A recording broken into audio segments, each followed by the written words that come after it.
A driven CEO, Camille Harwood, finds a wounded soldier outside her office and calls 911, only to realize he carries something dangerous that pulls her into a hidden world of threats and secrecy. As mysterious men close in, she becomes entangled in a pursuit involving covert forces, encrypted data, and a shadowy figure determined to retrieve what the soldier entrusted to her. Forced into flight, Camille seeks help from the only ally she can trust while uncovering hints of a larger truth tied to the soldier's mission and her own unexpected connection to it, setting the stage for a high-stakes final revelation. Night had fallen over Atlanta with a kind of velvet stillness that seemed to muffle everything except the hum of street lamps and the distant thrum of passing cars. The air was thick with the warmth of early summer, and the city's skyscrapers glowed like watchful sentinels above the restless grid below. On the 15th floor of a glass-walled tower, Camille Harwood, CEO of Harwood Dynamics, stood alone in her corner office, long after her staff had gone home. She had spent years earning this view, the skyline stretching to the horizon, the city pulsing with possibility, but tonight it brought no comfort. Her reflection hovered faintly over the window's surface, eyes tired, posture rigid, mind tethered to a meeting that had gone wrong hours earlier. She told herself she stayed late to polish a proposal, but truthfully she stayed because retreating to an empty penthouse felt heavier than staying in an empty office. When she finally gathered her bag and stepped outside, the building's lobby was nearly silent, its marble floors echoing her heels in lonely cadence. She pushed through the revolving doors into the warm night, her breath loosening as she inhaled the scent of honeysuckle drifting up from the planters that lined the walkway.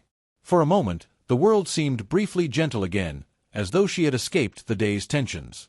She adjusted her blazer, smoothed her curls, and began the short walk toward the parking garage across the street, hoping the dark would swallow the restlessness that clung to her.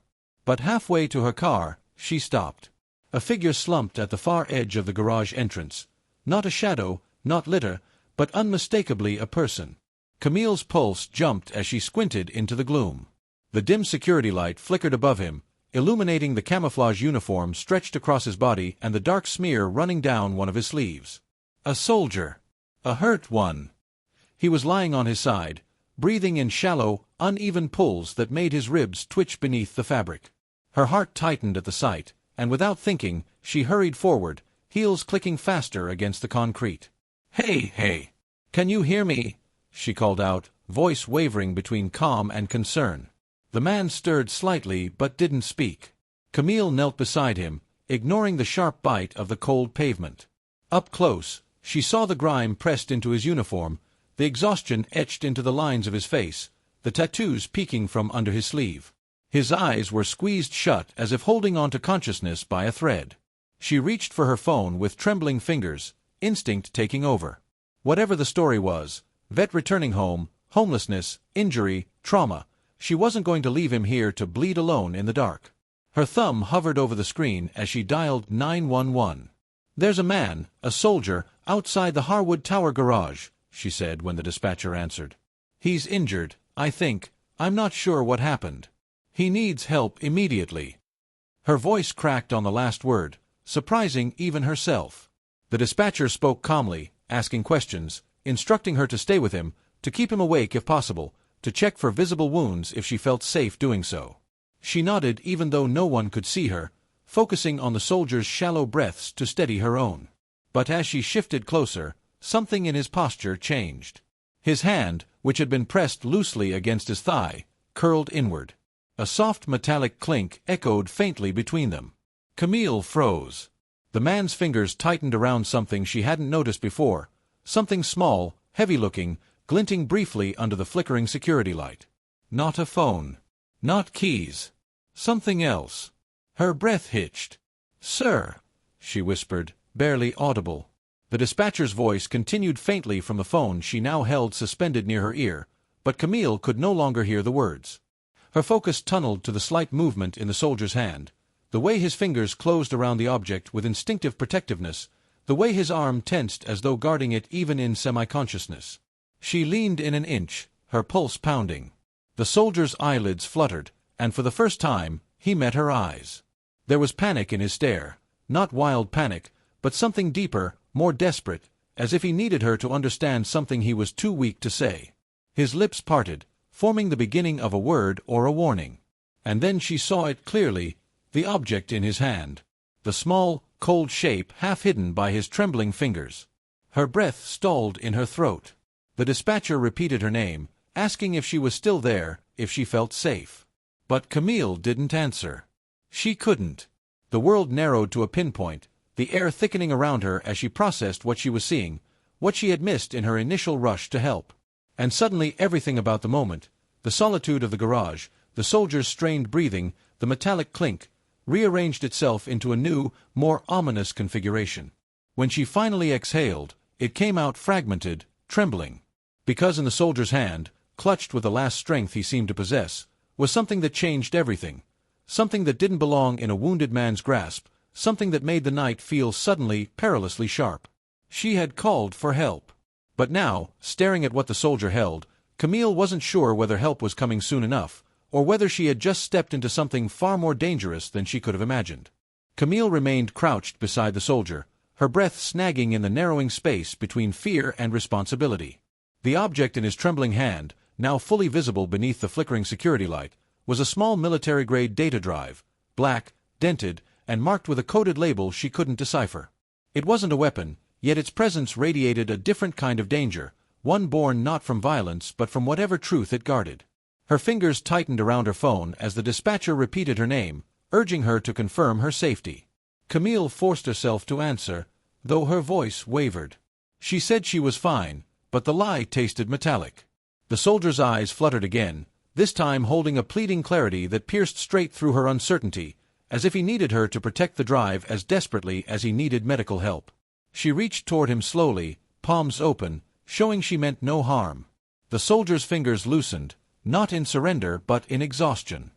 His breath rattled as he tried to speak, but all that escaped was a hoarse syllable, "Keep." Camille didn't know if he meant keep calm, keep distance, or keep the drive safe. Before she could ask, he clutched his abdomen, revealing the dark stain spreading beneath his uniform. Panic tightened Camille's chest. The dispatcher instructed her to apply pressure to the wound if she could do so safely. Camille hesitated only a moment before placing her hand gently yet firmly against the soldier's side. His body tensed, then relaxed, trusting her with the fragile thread that tethered him to consciousness. The drive remained clutched in his other hand, tapping faintly against the concrete as his arm quivered. Footsteps echoed deep within the garage, sudden and sharp. Camille stiffened, her hand still pressed to the soldier's wound. Shadows shifted between the parked cars, and a figure appeared at the far end, a man in dark clothing, moving with quiet purpose. He wasn't a passerby. He wasn't lost. His eyes swept the garage with a precision that made Camille's pulse thunder in her ears. The soldier reacted before she did. With a strained breath, he shoved the drive weakly toward her, urgency burning in his fading strength. Camille grasped it on instinct. The moment it left his hand, his body sagged, as if a burden heavier than blood loss had been momentarily lifted. The approaching man quickened his pace, his footsteps no longer echoing but absorbing into the tense air like a gathering storm. Camille whispered to the dispatcher that someone else was in the garage, her voice barely audible. The dispatcher urged her to move to a safe location if possible, but leaving the soldier felt impossible. Camille's heart hammered. She tucked the drive into her blazer pocket, hoping the motion went unnoticed. The man drew closer, his expression unreadable, his presence radiating intent rather than concern.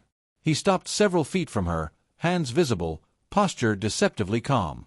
"Ma'am," he said, voice smooth but cold at the edges, "I'm looking for something that doesn't belong to you." Camille's muscles locked. The soldier stirred faintly, whispering a warning Camille couldn't fully hear. The man took a half-step closer, gaze flicking to her blazer pocket before returning to her face with chilling certainty. Camille swallowed hard and positioned herself more firmly between the stranger and the wounded soldier, drawing strength from a place she didn't know she still had. Her voice steadied as she told the man that emergency services were on their way. The man smiled, thin, humorless, dangerous. "Then we should make this quick," he murmured. Camille felt the world tilt, the air sharpening with unspoken threat. She didn't know who this man was or what the drive contained, but she understood instinctively that the soldier had trusted her for a reason. She rose slowly from her crouched position, still shielding the injured man with her body. The stranger watched her with predatory patience, as though calculating the smallest twitch of her muscles. "He doesn't have long," the man said, glancing at the soldier with disinterest rather than concern. "You don't want to complicate this." His tone was almost conversational, but beneath it throbbed something lethal. Camille steadied her breathing, forcing her thoughts into focus.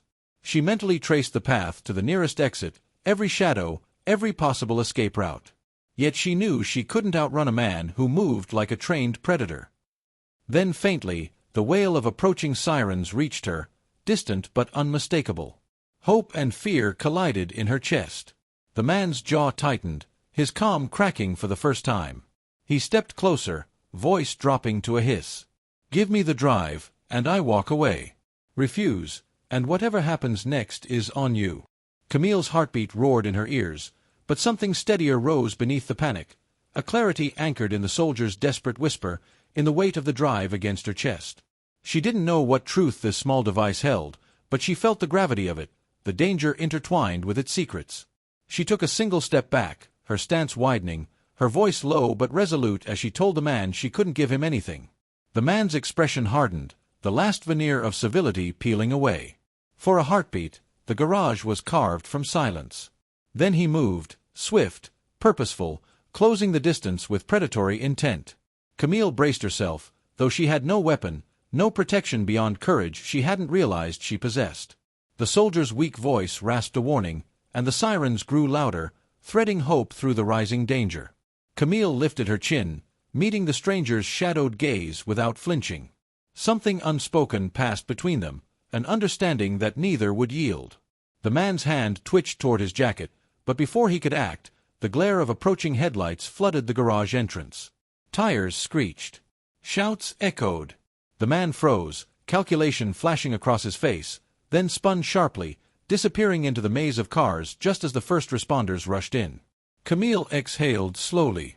The flood of flashing red and blue lights washed across the concrete walls, bleeding color through the dim garage like a heartbeat returning to a dying body. Paramedics swarmed around the soldier, their movements swift, efficient, threaded with urgency. Camille stepped back to give them space, though her body trembled with the aftershock of adrenaline. She hadn't fully absorbed the danger she had just faced, the stranger's cold stare, the threat veiled in his words, and the weight of the drive now hidden in her pocket like a burning coal. Every instinct told her that whatever she had stepped into wasn't finished with her. The soldier, slipping in and out of consciousness, reached weakly toward one of the paramedics. His voice was too faint for Camille to hear, but the medic nodded, offering him reassurance. As they lifted him onto a stretcher, the soldier's eyes searched for Camille with a spark of recognition, a silent plea not yet extinguished. She moved closer, lowering her voice to a whisper meant for him alone. "You're going to be okay," she said, though she wasn't certain of anything anymore. His hand twitched toward her pocket, reminding her of the drive's presence. Before she could respond, the paramedics ushered him toward the ambulance, their voices clipped with urgency. Camille watched the doors close, sealing him inside. A sense of unfinished purpose followed, clinging to her like smoke. Police officers surrounded her next, asking questions, their notebooks open, their brows creased. She answered carefully, truthfully, but not completely. She described the injured soldier, the stranger who approached, the sense of threat that filled the garage. But she didn't speak of the drive. Something deep within her resisted revealing it, as if doing so would place the soldier, and herself, into greater danger. It was a strange instinct, one she didn't fully trust but obeyed nonetheless. One of the officers, a woman with sharp eyes softened by concern, stepped closer. "Did he say anything to you before the paramedics arrived? Anything that might help us understand what happened?" Camille hesitated, then shook her head. "Not really. He was barely conscious." A half-truth, but even that felt risky. The officer studied her for a moment, then nodded slowly, stepping away to speak with her team. When the garage finally returned to silence, Camille stood alone, the residual tension still vibrating through her. Her hand drifted to her pocket where the drive lay hidden. She wanted to examine it, to understand why a stranger had hunted it so ruthlessly. But the garage felt exposed, unsafe. She needed somewhere private, somewhere her thoughts could settle long enough to untangle the dread coiled inside her. She hurried to her car, locking the doors as soon as she slid inside. Her hands shook as she gripped the steering wheel. For a moment, she simply sat there, breath shallow, letting the stillness of the enclosed space steady her. The soldier's whispered word replayed in her mind. Keep it safe. Keep it hidden. Keep moving. She didn't know, but she felt, with bone-deep certainty, that the drive was no ordinary piece of equipment. She drove home through the glowing arteries of the city, the skyline rising in reflective fragments across her windshield. Each traffic light cast a pulse of color in her peripheral vision, each passing car a fleeting distraction from the unease growing inside her. She had lived her life with order, with control, with precision, traits that built her career and fortified her against the doubt of others. But tonight, the world had slipped out of alignment, leaving her grasping for clarity in a landscape suddenly tilting with hidden threats. Her penthouse was quiet when she arrived, its minimalist decor echoing faintly in the stillness. She locked the door behind her and drew every curtain, the shadows pooling across the room like ink. Her pulse quickened as she pulled the drive from her pocket, holding it beneath the warm glow of a lamp. It looked unremarkable, small, scratched, industrial. But the weight of it in her palm felt disproportionate to its size, as if it contained something more significant than data. She walked to her desk, the city lights streaming through the window behind her. For a long moment, she simply stared at the drive, wrestling with indecision. Opening it could illuminate the danger, or deepen it. Yet doing nothing felt like betrayal, not only of her own safety but of the soldier who entrusted it to her. She powered on her laptop, hands steadying despite her racing heart. But the moment she plugged the drive into her computer, a sharp ping chimed from her security system, a motion alert from the building's entrance camera. Camille stiffened. She wasn't expecting anyone. She opened the camera feed. A dark figure stood at the front of the building. Not the stranger from the garage, but someone equally wrong. He wasn't looking for her yet. But he was waiting. A cold dread snaked up her spine. She pulled the drive from her laptop immediately, heart hammering as if her body already knew the unfolding threat. Whatever was on this drive was dangerous enough that people would hunt for it. People who didn't fear consequences. She backed away from the window, the shadows feeling suddenly too alive. Her phone buzzed, startling her. A text from an unknown number. "You have something that doesn't belong to you." Her breath caught. There was no name, no threat spelled out, but the implication sliced through her. She tightened her grip on the drive. She wasn't a soldier. She wasn't a spy. She wasn't someone meant to be entangled in secrets and danger. But she was involved now, irreversibly. And running wasn't an option. Not anymore. The night pressed heavy against the windows of Camille's penthouse, the city lights shimmering like distant warnings rather than comforts. She paced the living room in slow, tense steps, the drive clutched in her hand. Every shadow seemed sharper now, every silence too complete, as if the walls themselves were listening. The message from the unknown number pulsed through her mind with an ominous echo. She knew danger when she felt it, its pressure, its scent, the way it tightened the air. Her phone vibrated again, but this time it wasn't a text. A call. Unknown number. Camille's breath snagged as she let it ring twice, 3 times, before answering. Her voice came out low, guarded.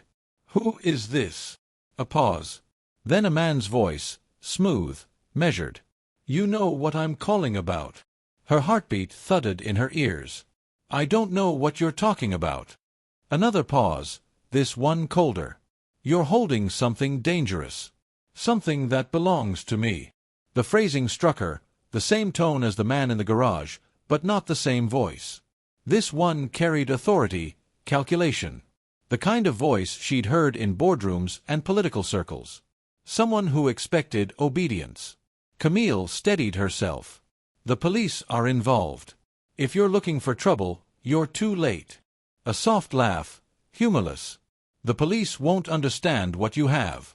And they can't protect you from what follows if you don't return it." Her breath tightened. "I don't know what you think I have." "You do." The word landed like a blade. "And if you want to survive the night, you will bring it to the address I send." The line went dead. A moment later, a text appeared, a single string of numbers, an address outside the city. Fear slid cold down her spine. She wasn't going anywhere near that location. Instead, she backed away from the window, clipping off every light in her home. Darkness swallowed the penthouse until only the dim glow of the city seeped between the curtains. She sat at her dining table, the drive resting before her like forbidden fruit. She knew she had to understand it before making any choice. Otherwise, she was navigating blind. She powered on her laptop again, but this time with caution. She disconnected Wi-Fi, disabled every external connection she could. Deep down, she wasn't a hacker or a tech genius, but she knew enough to protect herself from the simplest risks. With careful fingers, she inserted the drive. The screen flickered. A folder appeared, encrypted, heavily. But instead of prompting a password, a single video file blinked to life, as if the drive recognized its own activation sequence. Camille hesitated only a moment before pressing play. The video opened with shaky footage, taken from a soldier's body cam. Darkness stretched across a war-torn expanse, punctuated by distant fires and the rhythmic thud of helicopters. Voices shouted orders, chaos layered over chaos. Then the camera jolted as its owner ran, breath ragged, boots pounding gravel. "Harwood, do you read?" A voice crackled over comms. Camille froze. Harwood. Her last name. She leaned closer to the screen. The cameraman answered, breathless, urgent. "Copy. Securing the intel now." His voice. The soldier in the garage. The camera turned toward a concrete bunker doorway, half collapsed, dust swirling around its entrance. He pushed inside. A flicker of lights. A row of terminals humming faintly amid destruction. Papers scattered across the floor. And a man, face obscured, typing rapidly on a console. "Sir, we need to extract now," the soldier shouted. The man turned slightly, enough for Camille to catch the curve of his jawline, the steel-threaded calm in his demeanor. Recognition slammed into her. It was the same man who called her. The same one who now hunted the drive. The man in the video shoved the device, into the soldier's chest. "If they get this," he said, "everything collapses. Do you understand? Everything." "But, sir..." "Go." Suddenly, explosions rocked the bunker. The camera shook violently, static slicing the footage. The soldier ran again, debris raining around him, fire lighting the sky in violent bursts. When he finally reached the extraction point, gunfire lit up the darkness behind him. The video cut. Camille sat back, pulse racing, a chill settling beneath her skin. The man hunting her wasn't just a stranger with influence. He was someone with deep military ties, someone who had been directly connected to whatever intelligence now sat on her table. But the video raised more questions than answers. Why was he hunting the drive now? Why had the soldier given it to her specifically? And why had he spoken her last name? She didn't have time to unravel it. A sharp noise cracked through her building's hallway, distant but unmistakable. The sound of a door forced open. Camille's breath seized. Someone was inside the building, moving floor by floor. Her mind raced. She grabbed the drive, shoving it into her coat pocket. She needed to leave now. She moved swiftly toward the private stairwell that led directly to the basement level. Her penthouse elevator would be an obvious trap. Another sound. Closer. A voice, low and controlled, carrying down the hallway. "Find her." Camille's throat constricted. Panic clawed at her, but beneath it something steadier surged, a survival instinct she didn't know she possessed. She slipped into the stairwell and closed the door softly behind her. She descended the steps in near silence, each movement deliberate. Below her, the building's emergency lights glowed faintly, guiding her descent into shadow. As she reached the ground floor, she heard the stairwell door above burst open. They were coming. She pushed through the exit into the alley behind the building, the night wind sharp against her skin. She didn't look back. She couldn't. She had only one thought now. She had to stay ahead of them. She had to find the truth. She had to survive long enough to understand why a dying soldier whispered her name. The alley swallowed Camille in darkness as she stepped into the night, the cold air burning her lungs with each frantic breath. Behind her, muffled voices echoed inside the building, their cadence quick, coordinated, predatory. She didn't know how many men were there or how much time she had before they swept the exits, but she knew one thing with crystalline clarity. They wouldn't stop until they took the drive from her hands, dead or alive. She clutched her coat tightly around her and hurried toward the street, keeping her head low. The city hummed around her, oblivious to the danger threading through its undercurrent. She blended with the shadows until she reached the main road, where the steady flow of cars and pedestrians gave her a sliver of camouflage. But she couldn't rely on crowds. She needed help. She needed someone outside corrupt circles. Someone she could trust. Detective Mara Ellison. They'd crossed paths years ago during a charity project aimed at helping veterans transition to civilian life. Mara had been sharp-minded, justice-driven, and fearless in a way that didn't need announcing. Now, Camille's fingers trembled as she dialed her number. The call connected in one ring. "Camille, it's late. Are you all right?" "No," Camille whispered, glancing over her shoulder. "I need help, and I don't know who else I can trust." "Where are you?" Camille gave her cross streets. Mara's tone shifted instantly. "Stay where you are. Don't let anyone else approach you." "I'm coming." Camille hung up, exhaling shakily. She positioned herself near a bus stop where the security camera above the shelter blinked reassuringly. Minutes stretched long and taut, until finally a familiar unmarked sedan pulled up. The passenger door opened. "Get in." Camille slipped inside. Mara sped away before Camille even fastened her seatbelt. "Tell me everything," Mara said, her voice calm but clipped. Camille recounted the soldier, the drive, the man in the garage, the threats, the video. Mara listened without interrupting, eyes narrowing with rising concern. When Camille finished, the detective blew out a low breath. "This is bigger than I expected," Mara muttered. "That man in your footage, do you know who he is?" "I only know his voice. But he was giving orders in that bunker like he outranked everyone." Mara hesitated. "Camille, I recognize him." Camille's stomach dropped. "His name is Colonel Nathan Rourke. Officially, he retired 2 years ago. Unofficially, he's rumored to run a private intelligence network. Off the books. Untouchable." Camille's pulse spiked. "What does he want with this drive?" Mara kept her eyes on the road. "Whatever's on it, he doesn't want exposed. And if he's willing to break into your building, he's desperate." Camille's breath shook. "The soldier in the video," he said, "Harwood." "My last name." Mara shot her a quick glance. "You think he was calling you?" "I don't know why he would. I don't know him." "Maybe not," Mara said. "But someone might." They drove to a secure precinct office Mara used for confidential cases, an unmarked floor in a municipal building far from downtown. Once inside, Mara led Camille to a protected interrogation room with reinforced glass and no external connections. "Safe, for now." "Let me see the drive," Mara said. Camille handed it over. Mara fitted it into a standalone forensic terminal. The encrypted folders reappeared, the video file pulsing like a heartbeat. Mara studied the metadata, her brows knitting. "Camille, this file was flagged in a classified internal system. Red level clearance. That's government top tier. If this soldier extracted it without authorization, and Rourke wanted it hidden." "Then what's on it?" Camille asked quietly. Mara didn't answer. She opened a second file Camille hadn't dared explore.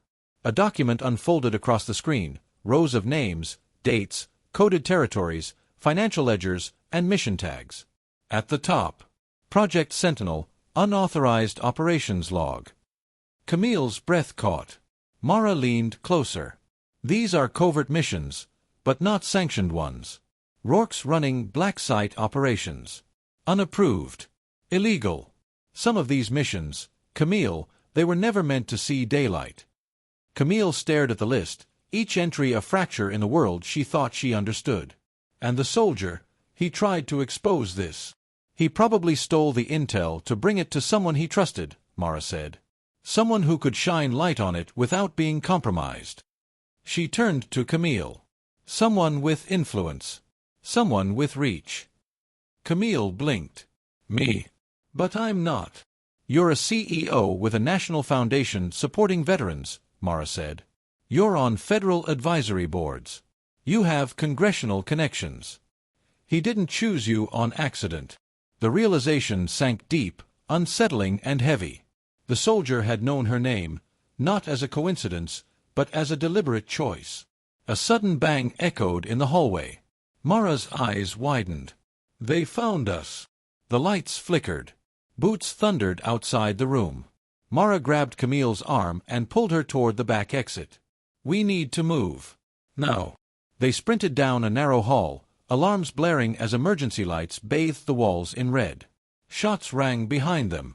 Camille's lungs burned, but adrenaline propelled her forward. Mara shoved open a service door leading to a dim underground lot. A black SUV screeched around the corner, Rourke in the passenger seat. He stepped out, calm as winter. "Camille," he called across the concrete. "You don't understand what you're carrying." Mara pushed Camille behind her. "Stay back." Rourke lifted his hand, palm open. "I don't want to hurt you. Either of you. But that drive, it holds operations that protect this country. Exposure would unravel things you can't imagine." Mara scoffed. "Illegal operations. Human casualties. Cover-ups. Don't pretend you're saving anyone." Rourke's jaw tightened. "The world is uglier than your rules allow. Sometimes control requires shadows." Camille stepped forward despite Mara's warning grip. "You sent men to kill us." "I sent men to retrieve the drive," Rourke corrected. "You escalated things when you ran." Camille felt fury rise like fire. "A soldier died trying to expose you." Rourke's expression wavered, just barely. He didn't understand the consequences. "And I'm supposed to—" He extended his hand once more. "Give me the drive. Walk away alive." Camille looked at Mara. Mara nodded once, subtly. Camille lifted her chin and hurled the drive toward the far wall. Rourke spun instinctively, tracking its trajectory.